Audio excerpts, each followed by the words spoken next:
We've now seen and heard a lot about the flow of current in a circuit. But in everything we've seen, the current has always been flowing around in one direction. Such a current is called direct current, DC. In real life, the direct current causes a steady reading to one side of zero on the measuring instrument.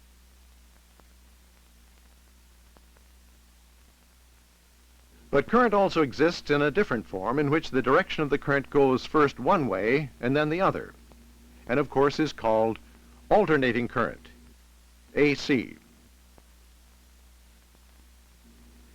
Here an alternating current is causing the pointer in the instrument to swing first to one side and then to the other side. But this is a very slow alteration, and the sort of AC we will be dealing with changes direction many times in a second.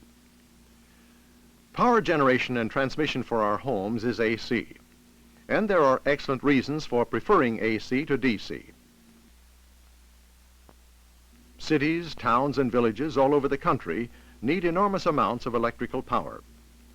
To make this power available cheaply, it is distributed at very high voltages, which are far higher than we can safely make use of in our homes. In other words, before we can safely use the power, we have to reduce the voltage somehow. Now it so happens that electrical devices known as transformers can easily change the voltages of AC, either up or down. Transformers cannot change DC voltages. There are literally hundreds of bits of electrical equipment requiring a lot of different voltages.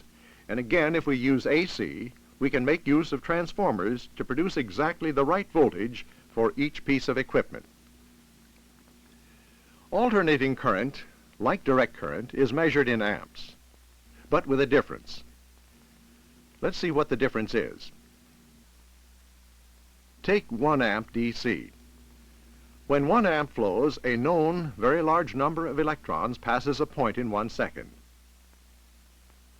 Well, it's the same for AC, except that the electrons flow past the point in one direction, then reverse and flow past in the other direction.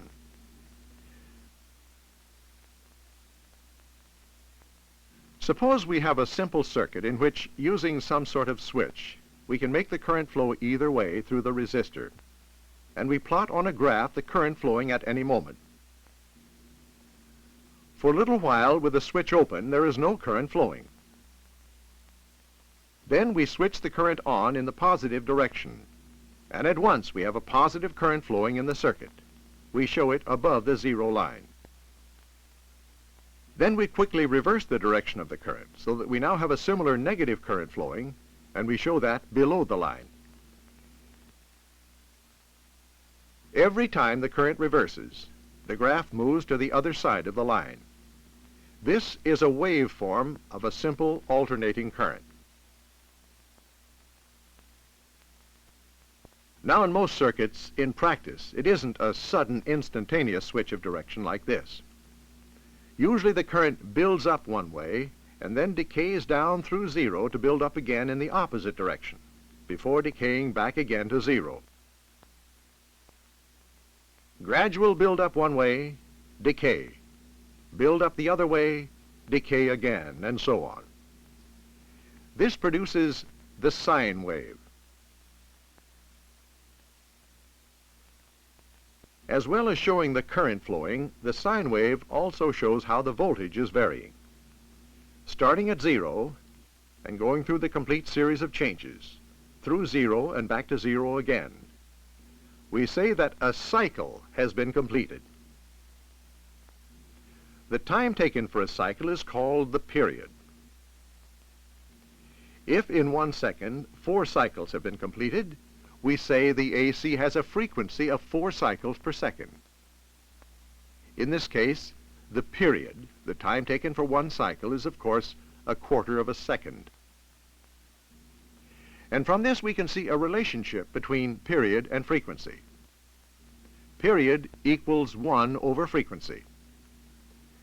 The 50-cycle AC of the British National Grid has a period of 1/50th of a second.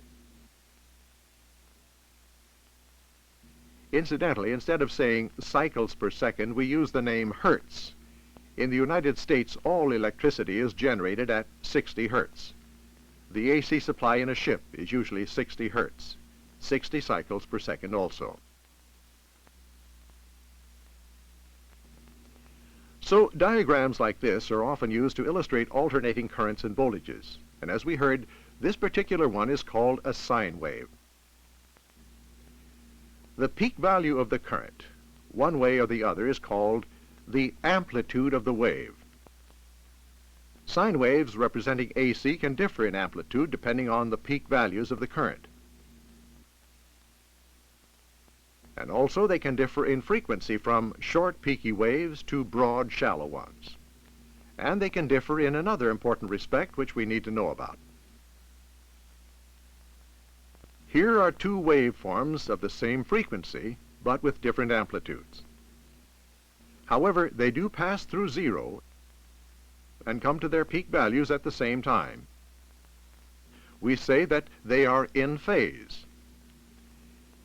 Now, suppose that one waveform is shifted to the right, so that the zero values and peak values no longer occur at the same time. The two AC waveforms are said to be out of phase, and the difference between them is called the phase difference. There's one final thing we must know about AC. Suppose the peak value of this AC is 1 amp. It is only 1 amp at 2 instants during the cycle. So it will not provide as much power as a direct current of 1 amp, which is at 1 amp all the time. Although the peak value of the AC is 1 amp, its effective value is considerably less than 1 amp. In fact, there's a formula for the effective value of the alternating currents or voltages. Its effective value equals 0.707 times peak value. For example, an AC of peak value 10 amps has an effective value of only just over 7 amps. The effective value of an AC is called the root mean square value, or RMS value. So the RMS value equals 0.707 times peak value. When alternating currents of voltage are specified, it's always the RMS value. For example, the household voltage of 240 volts is the RMS value. The peak voltage is in fact nearly 340 volts. And now let's sum up. We know what an alternating current is, and that it is most useful where large amounts of power have to be transmitted, and where voltage changes by transformer are required. We have learned what we mean by period and frequency and the relationship between them. We've become familiar with the sine wave way of showing alternating currents and voltages. And finally, we heard about RMS values. In the next part, we'll be thinking about the important topic of induction, which will lead us straight to the transformer and how it works.